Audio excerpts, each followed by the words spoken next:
What's up guys, JV2017 here, and today we're doing something very different. I'm showing you guys one of the games that I've been playing non-stop for the past week. This is Plants vs. Zombies Garden Warfare 2. And you may be wondering, JV, what is this? What is this kid's game? What are you doing with your life? Why are you wasting your time with this?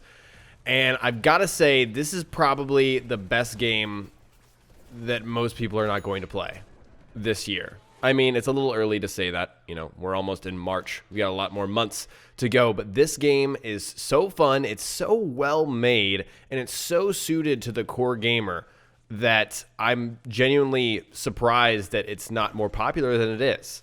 And, you know, it will appeal to a younger crowd by default. But it's got all these core elements that I think really are attractive to, you know, core gamers. Gamers that are used to playing their Call of Duties or Battlefields.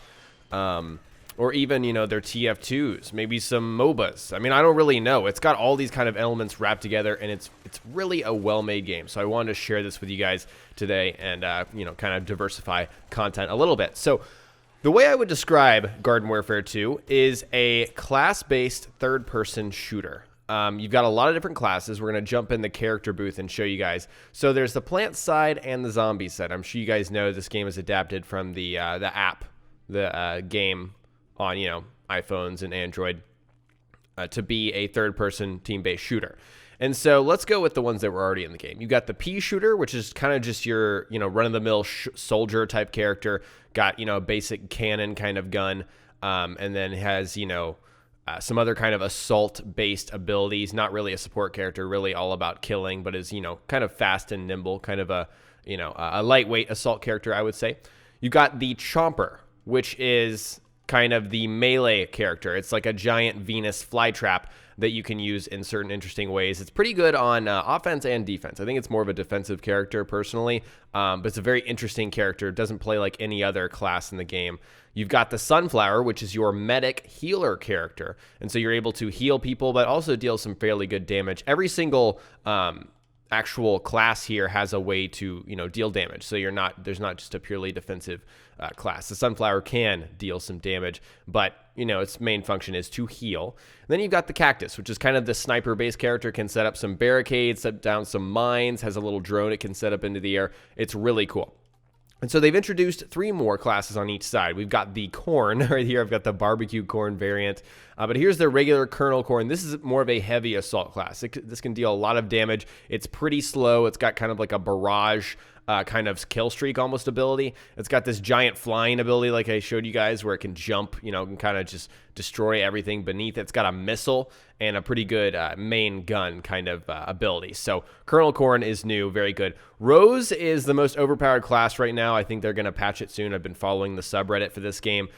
Rose is pretty much your mage. It can turn zombies into goats. It can pretty much turn almost invincible and kind of escape away. It's got a kind of an escape method, kind of like a blink for a mage, you know, teleporting away. And also it can slow people down. It's got a kind of a crowd control ability. But the most overpowered thing about it is its main gun. It's tracking. And so you shoot your wand and the bullets track. It's insane. So anyways, I'm not going to get too in-depth on that. Then finally, the Citron is the third new character class for the plant side, and it's more of a tank. It's got a ton of health. It can roll into a ball just like Samus. Let's hop into Citron just to show you guys exactly what it's about. So you can hop into this ball, and you have like a second set of abilities essentially. So you can go quicker here. You can do this attack that is very, you know, Metroid inspired right there, and then it's got kind of this cannon gun. So each class that I really talked about here is very unique. Sorry, my controller's messed up. That was bad. It's very unique. Very unique. They don't play the same. They do kind of have carbon copies / you know, derivatives on the other zombie side that I'm about to show you guys. But these are, for the most part, very unique characters. So I'm going to hop in and show you the Chomp. This is a very different character. At least the default Chomp right here just has a melee attack. So it does not shoot any projectile or anything. So it's very limited. But there are some Chomper variations that do have the melee attack. But as you can tell, you can go underground and you can one-shot just eat somebody if you go underneath them.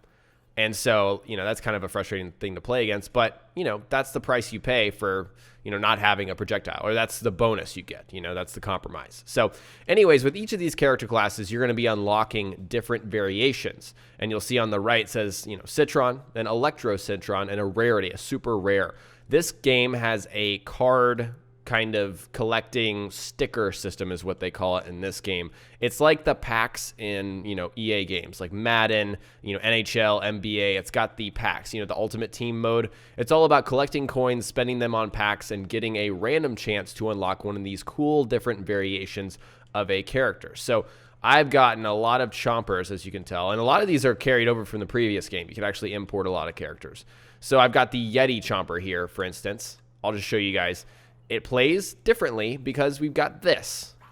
You can kind of like throw these snowballs, and these will slow down and sometimes freeze your enemies.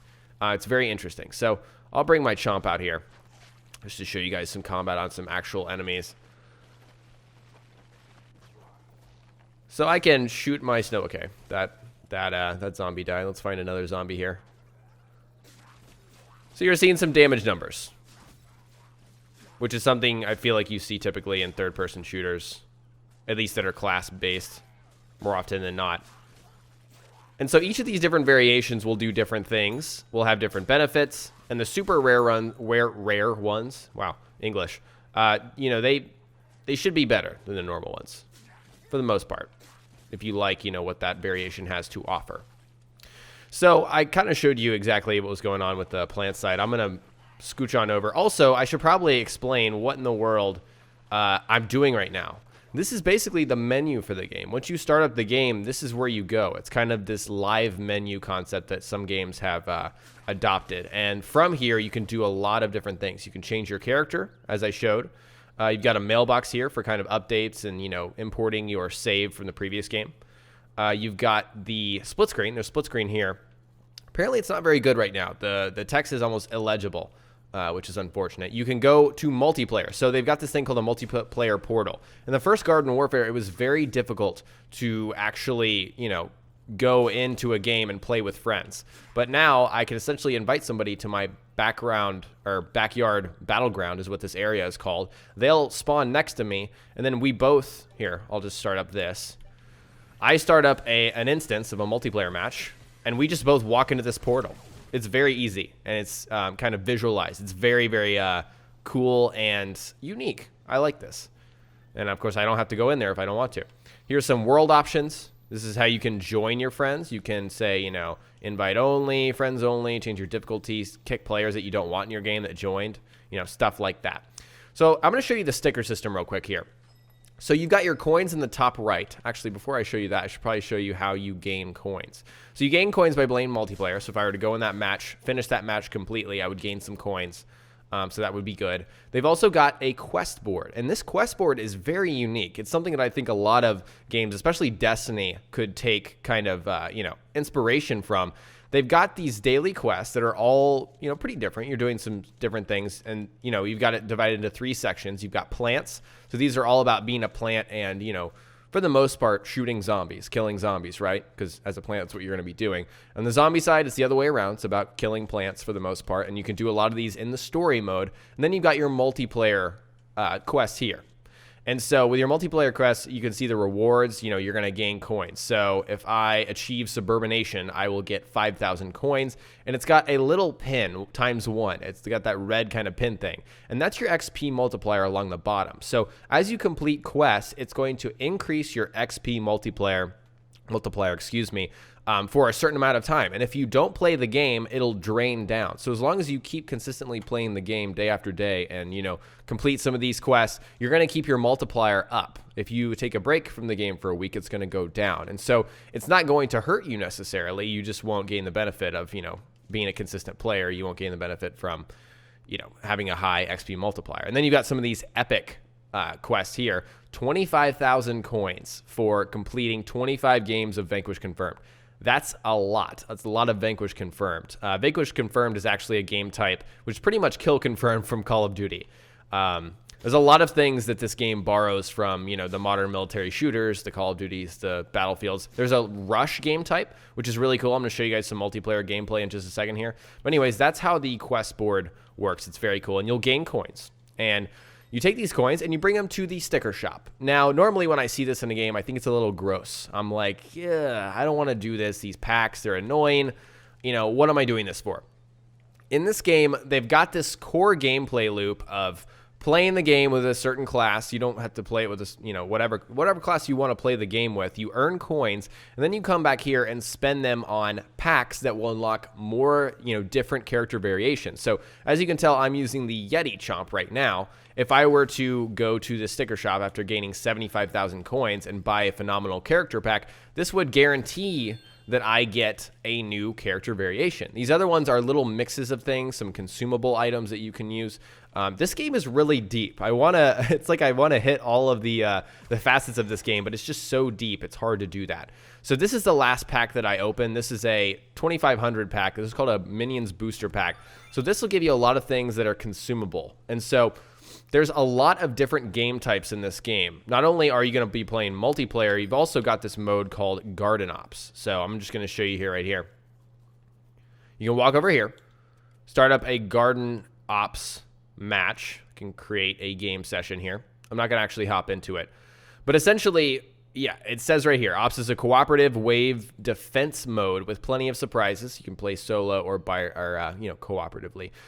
So it's a wave-based kind of defense survival game type. It's really interesting, and that's kind of the derivative of the original Plants vs. Zombies, because that was wave-based defense, and they pretty much translate it to the 3D world here with Plants vs. Zombies Garden Warfare. So it's pretty cool. So I pretty much talked about a lot of the core gameplay systems here. I wanted to just switch over to the zombie side and show you some of the zombie classes here. So right here, I'm playing the Scientist. I guess I'll just, you know, talk about that when I get in here. So the 4 basic classes that were in the last Garden Warfare are the Foot Soldier. This is very much like a mix of the Corn and the pea shooter. Colonel Corn and pea shooter. That's pretty much what the Foot Soldier is. They've got, you know, a basic, you know, you can see this is like a, what is this? A paintball shooter, a paintball gun, basically. You know, a nice blaster kind of weapon. It's got a smoke. It's got, you know, a way to get in the air quickly, and also a rocket. So if you can kind of compare, you can kind of translate these classes both ways. You know, Colonel Corn and pea shooter, that combo is pretty much the Foot Soldier. We've got the Engineer, another class returning. This is really basically an engineer type character. There's nothing else really to say. They can construct different kind of turrets. They can move quickly. They're kind of a utility support kind of character. They can also construct teleporters in multiplayer matches, which is very useful. We've got the Scientist, which actually I'm on the Zoologist version here, which is so good. My God, it's incredible. I have an incredible gameplay to show you guys in a second here once I switch over to that. But the Scientist is a healer. This is the healer type. So this is just like the Sunflower, but it's more offensive. The Scientist is deadly with certain variations like the Zoologist because of their gun. That's basically the only difference. That's probably something I should mention. The only difference in your variations is going to be the main gun, and it actually makes a whole lot of a difference. Obviously, there's a visual difference. I've got this koala on my back here. But the Scientist is essentially more of an offensive type healer. It can heal your teammates pretty well, but it's pretty deadly. And also, finally, we have the All-Star, which is pretty much the tank. This is like the Citron character. I'm not a big fan of the All-Star. I don't like it that much. It's got a huge gun that's pretty weak, kind of like the Colonel Corn, but it's also got a mix of abilities. It's got an ability that the pea shooter has. It's got an ability that the cactus has. It's got this other rush ability that I don't think any plant has, but it's interesting how they mix and match these different character types, and they all feel really unique. So that's it with the ones that are returning. Let's look at the new ones. So we've got Captain Deadbeard. This is perhaps one of the most unique classes in the game because it doesn't, you can't really translate it over to the plant side. It's really interesting. So you've pretty much got your main gun, and I'm actually going to jump in him here and show you kind of the abilities. I wish I could show you all the abilities, but that would be like an hour-long video. So essentially, with the Deadbeard here, the pirate, you've got 2 guns. You've got your main gun, which is like a sniper, called the spyglass shot. You know, I just headshotted that plant. But if you're not aiming down sight, you've got a shotgun, and it consumes, you know, 2 ammo at a time instead of only 1. It's very interesting how they have this working. This it's like a 2-in-1 character. Normally you'd have a shotgun up close like a scientist like this, but you've also got your sniper, which is what the zombie class was missing. The zombie class, or zombie side, did not have a cactus type character. Now it does with the pirate. So it very, well suits its purpose. It's got some weird abilities. Like the barrel blast here, I'm not sure what this is about. I really haven't used this effectively. It's hard to use. But you can basically sneak into certain areas and explode, get some nice AoE damage. You've also got a parrot that you can shoot up in the air. Like this. So this is very much like the garlic drone. You can set up in the air. And again, this is like something you'd see in, your Call of Duty type game, some kind of drone. And so they're really playing off of that. And then you've got this cannon rodeo. I don't really like this. I don't like a lot of the pirate's abilities except for the parrot drone.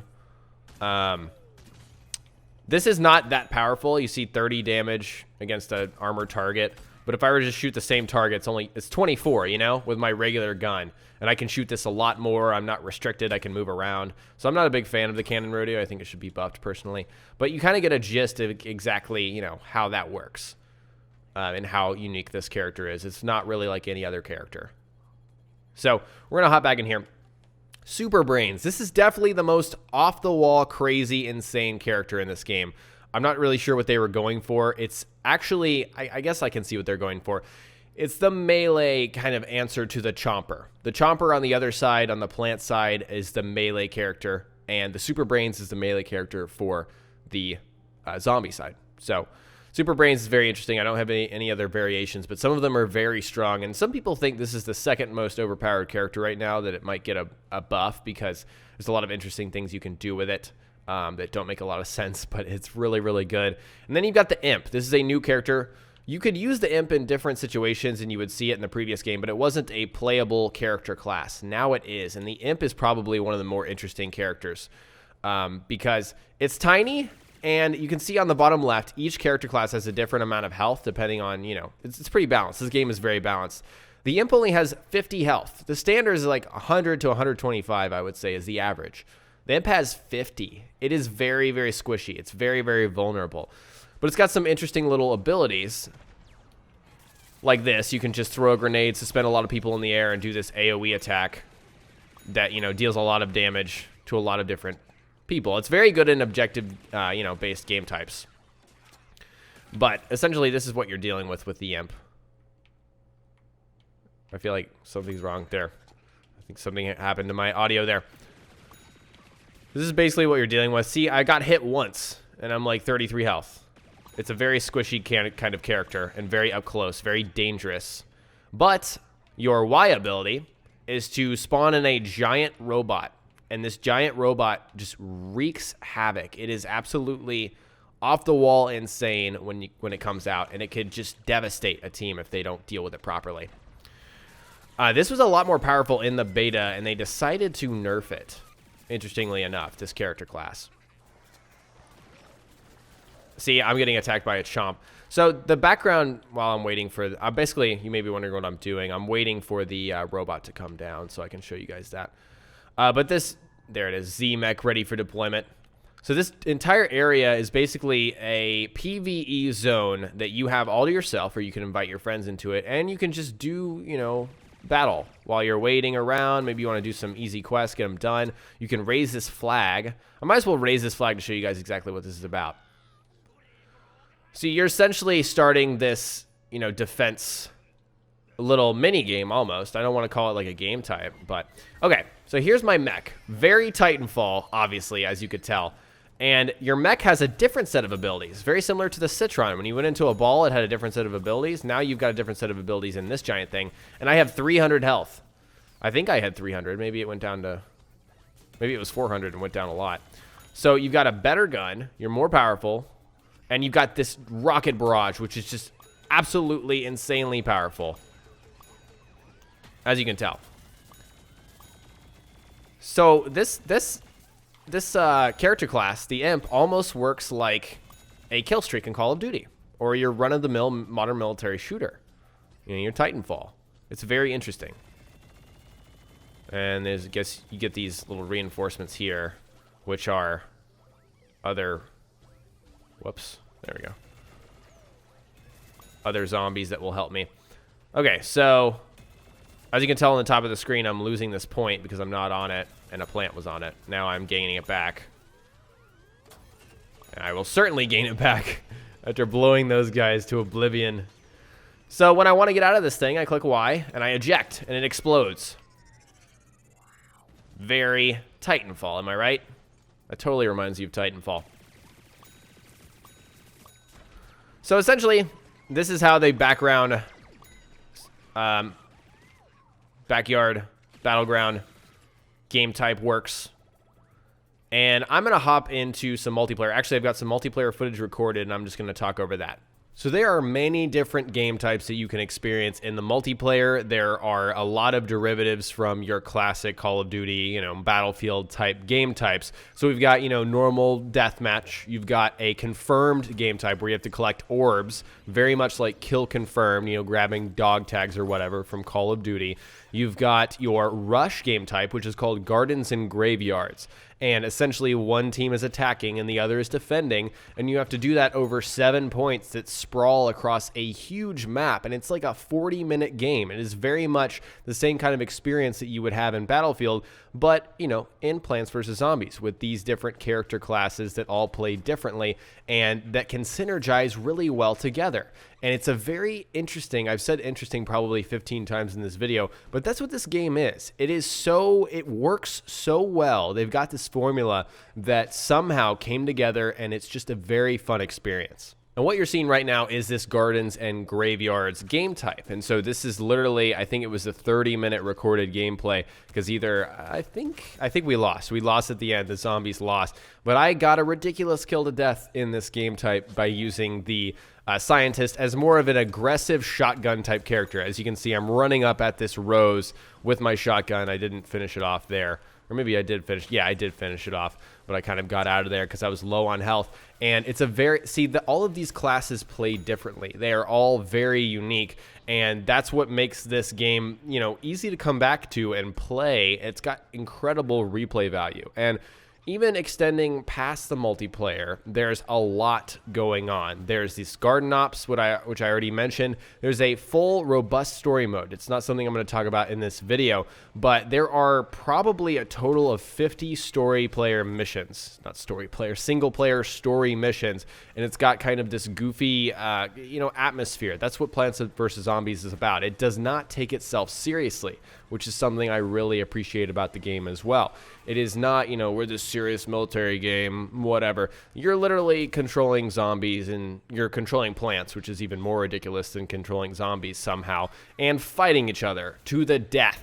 And you've got these weird protagonists like Crazy Dave. Nobody speaks English. They just speak in this, weird garbled language. It sounds like a lot of mumbling, but you've got these subtitles, and somehow these characters come to life, and they're interesting. And they make you want to fight the plants. They make you want to fight the zombies. And all of this is wrapped together by this meta game whereby you're collecting these coins to spend on sticker packs that will unlock different character variations.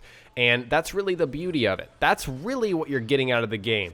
The thing is, you're not going after this loot. You're not going after this endgame item that's the best. It's really about enhancing and customizing this experience, because the act of you actually playing the game, the core gameplay loop, which is hopping into matches and, it's team-based warfare, you're using those different abilities, those don't really, there is a little bit of progression in there whereby you're using a certain character and maybe my smoke grenade will be better or my heal will heal a little bit faster. It's not drastic. So you could say, hey, that's really the progression, but this game doesn't have a progression that makes you feel like at the end, where's more?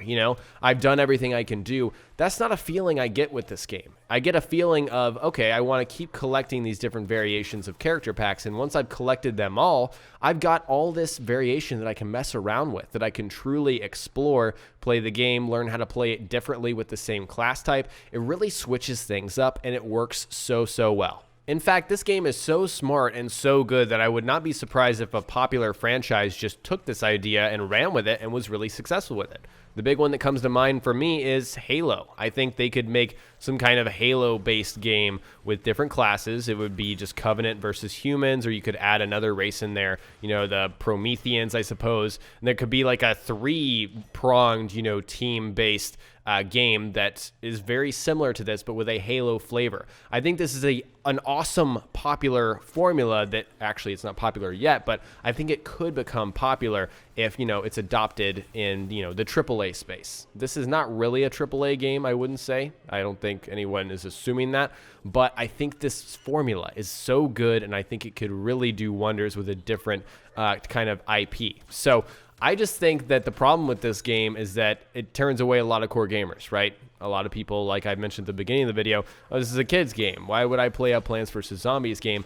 The reality of it is that it's such a deep and fascinating experience. I really, really enjoy it. To wrap up the video, I'm going to show you guys some footage of the Infinity mode. It's an endless wave-based kind of defense objective mode, kind of like zombies, but at the same time, you're completing different objectives. So it's not just about survival. You have to actually actively be doing something. So yes, to wrap up this video, I'm a big fan of Plants vs. Zombies Garden Warfare 2. It's at the $60, at least in the US, price point. So that's something that I think would turn off a lot of people. But there's enough going on here. There's enough content. There's enough replay value to justify this price. A lot of people will tell you, there's no way in Sam Hell I'm going to spend $60 in a Plants vs. Zombies game.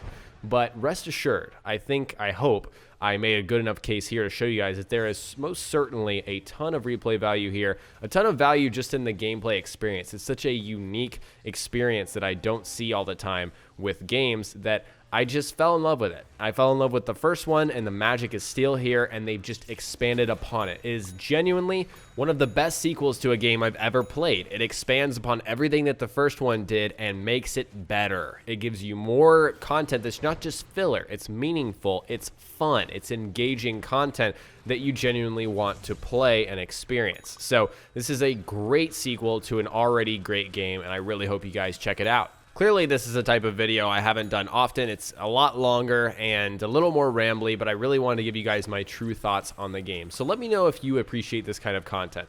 Maybe not with, you know, Garden Warfare, for example. I'm probably not going to make another Garden Warfare video unless this one just explodes, but I want to diversify my content here on the channel. So if you stayed this long, I want to thank you for staying, you know, for a 27, almost 28-minute video. But I'd also like to know from you guys especially, is this some kind of content that you'd like to see in the future for different games? I do play a lot of games, and I would like to share my opinion on those games with you guys. This has been a Fallout channel for the past 3 months, but I do think it's time to branch out a little bit, thinking towards the future while keeping Fallout as the main attraction here. So anyways, I want to thank you guys for watching this video. If you liked it, if you enjoyed, remember to hit that like button. I would really appreciate it, and I will talk to you all next time. Peace.